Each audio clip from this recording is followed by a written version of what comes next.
Hey guys, how's it going? I'm at Planet Fitness now and my car is dead. Man, I did like 2 hours exercise, sweaty, ready to go home, got in my car, ready to turn that on. And guess what? I get nothing. My car's not cranking. Funny thing is, everything's working. The lights are working. Got my radio working. Got my fan and my radiator working. Like, all that stuff is working. But I can't seem to turn my car on. Now, I gotta say, I had some issues with starting problems for the last couple months. Like, I guess like once a month I'd be trying to turn my car on and I'd have to crank it a couple of times just to get my car to turn on.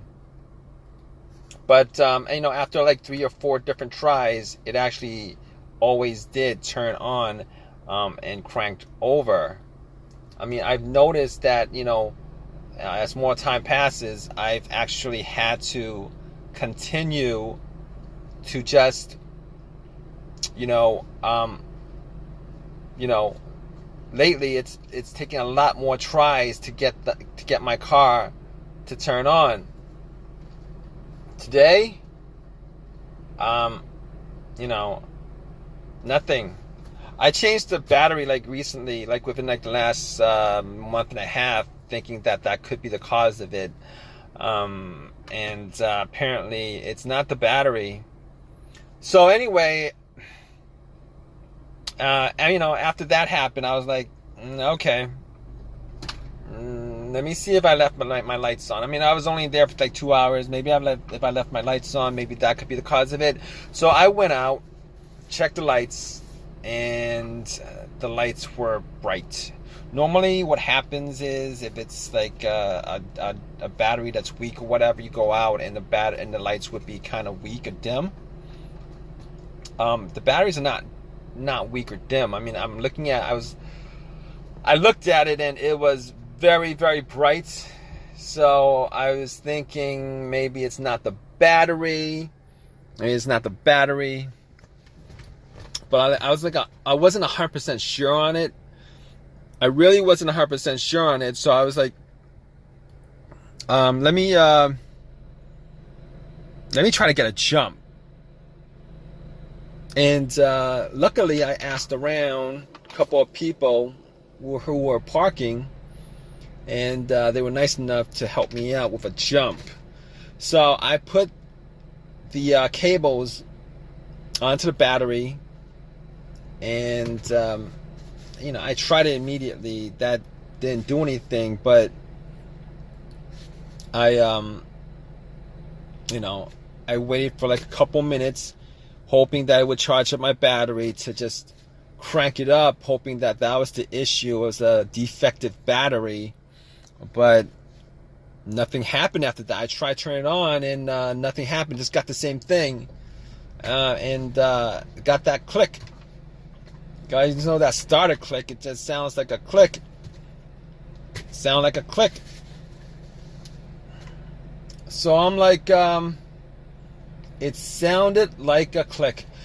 So I'm like, okay, definitely at that point, it's not a battery issue. My battery is fine, because working off somebody else's battery, my car should turn on if it's a battery issue. All right. So figure it wasn't the battery. Battery's fine. It's good. I've had it for like a month and a half. It's brand new. Sometimes they're defective or whatever, but that's not the case here. So I'm like, what else could it be? Let's go to what it could be, the next step, which is that maybe it's the alternator. So I'm like, it could be the alternator, but no, it couldn't be the alternator, because my car wasn't on. I didn't need my car on. My car wasn't on. My engine wasn't running. My So normally the alternator goes out while your engine is running because it's not charging up the battery, and since it's not charging the battery, your car's running on the battery until it just finally dies out. I mean, there's a rare occurrence where my car was running on a dead battery up until the point I parked it, and then turned off, and then it was very weak, and then I spent 2 hours in the gym, came back, tried to turn it on, and the battery's 100% dead. But that's not the case. That's not the case because if it was the alternator, once I put cables onto the battery from another car, the car should crank up. We crank or whatever, I would still hear a crank, and we should crank up. And then once you take the cables off, it would just die out because it's getting all the power from the battery from the other car. But that's not the case here because I put the cables on the battery and nothing happened. So I could rule out the alternator, rule out the battery, rule out the alternator. So what else could it be? Well, next thing up could be fuses, could be a relay. Well, let's do the relay. So I was thinking, well, it could be the relay. It could be the starter relay. I know it's not the fuel pump relay, because if it's just the fuel pump relay, this car would actually crank. It just wouldn't crank over. So I could rule out the fuel pump relay. It could be it could be the relay to the computer also, but I'm not even gonna go there. So the fuel pump starter. Let's the work of the starter relay. Is it the starter relay? So the relay actually does what it does. It relays electricity when you try to turn on to the starter, and I hear clicks. I hear clicks every time I try to start up, and that tells me that it's not. That tells me that it is not the relay that's causing it, because if it was a relay that was causing it, I wouldn't hear clicking. I wouldn't hear click every time I try to, because what happens is that's the solenoid you're hearing clicking, but the starter motor is not engaging. So I hear click, but okay. So moving on from that. I'm not 100% sure of it. Not 100% sure of that, but let's move on. Fuses. It could be a fuse, but generally the 2 times that I've had issues with a fuse blown out and a no start issue, I've had this maybe twice since I've ever owned a car. So the first one was, the car cranked up, but it wouldn't turn over, and I went through trying to figure out what that was, but it became it was a fuse that was causing it. That's what was causing it. The car cranked, but it wouldn't turn over, and as far as trying to figure out what's causing it, could be a whole bunch of other things causing it. Fuel pump, most likely a fuel pump, but it wasn't the fuel pump. Once I did a little fuse test to see which was good and which was bad, found out the bad fuse, popped it out, popped another fuse in, and it cranked over without a problem every single time. But that's not the situation here, because there's no crank at all. There's no crank at all. So that's not the situation here. The other time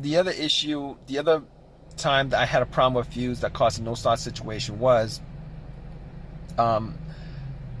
no power to the car at all. I tried starting the car up, no power. It was as if somebody took the cables off the battery.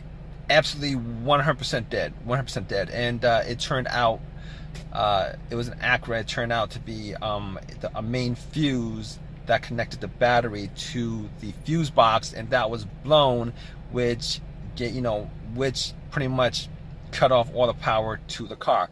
But that's not the situation here. It's not the situation here because, you know, I got everything still working. The lights work, you know, everything on the dash looks good. Everything on the dash looks good. Everything looks good, you know. So that's not the problem here. Okay, it's not the two cases of the fuses blowing that could have caused this. I mean, it could be, you know, something else with the fuses, another fuse that's blown, but I don't think that's the case. I don't think that's the case with this car, and not that I could actually test it out 100%, but I mean, just hypothetically speaking, I don't think the fuse is the cause of it. So if it's not any of those causes, I'm gonna guess that it's my starter. It's not starting, it's not cranking. I'm not hearing anything from the starter cranking. So I'm like, I mean, there's a couple ways I could test it. I could, you know, try to bump the starter. Well, that's not actually testing it. That's just hoping that it has one crank left to crank it up. You know, hitting the starter and stuff like that. I mean, that could work, but I'm not going to do it because I don't have a long enough crowbar, and I got to find out where the starter is on this car. Sometimes it's really not, you know, it's really not, you know, in a place where I could actually bump it. I mean, I could put a wire to it and then try to start it up, see if there's a test. I'm not going to do that right now because I don't have the tools to do it. But at this point, I'm going to assume it's a starter. And the reason why I didn't go there to begin with, I didn't assume it was a starter to begin with, is because I changed the starter out 8 months ago on this car. Changed it out 8 months ago on this car. What are the chances that 8 months later I maybe put in maybe I don't know, 8,000 miles on this car within 8 months? And what are the chances that it is, you know, that's the problem? Because I didn't, you know, you put a new starter, you're hoping you get maybe maybe over 100,000 miles on the starter itself. But the starter I bought was a rebuilt starter. I've had issues with rebuilt stuff before. I bought a rebuilt alternator from AutoZone before, and that thing lasted me like 6 months before my car was having issues. I know somebody who bought a rebuilt alternator, and the guy immediately started having issues once he popped it in because it wasn't charging the battery right.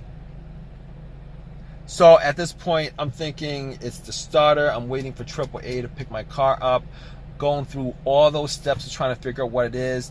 Now I can't really say 100% for sure because I'm not actually out there testing it, but just from deductive reasoning on my part, I'm gonna say it's the starter. And it kind of sucks that it's the starter because now I'm gonna have to put some time in, you know, with this issue, and I've already put in maybe 45 minutes already. I'm waiting for an hour for AAA to come and get my car, and on top of that, I'm gonna have to either spend some time myself to put it in or pay somebody some money to put it in again. And that starter is warranted for I don't know what, a year or whatever, but it's warranted, and it kind of sucks because it's not actually the warranty that's the issue. It's either putting the amount of time in to get the starter, paying somebody to put in the starter. You know, I gotta pay again to have that done, or spend some more time to do it myself. It's really a pain. It's really a pain in the butt, and I really do not want to do it. Last time I paid somebody to do it, I'm going to see if I could probably do it myself because I don't want to spend that extra money. It kind of sucks. But it is what it is. I mean, right now, I'm thinking it's the starter. I was hoping maybe it would have been something simple. Would have been great if it was something simple. I'm sweating. Just did 2 hours, I'm sweating, and all right, guys, I'm just babbling on right now. I'm hoping AAA just comes, stops by to tow my car really within the next 30 minutes. But I know I'm gonna wait an hour for them to get here. But I'm gonna keep you guys updated. All right, guys.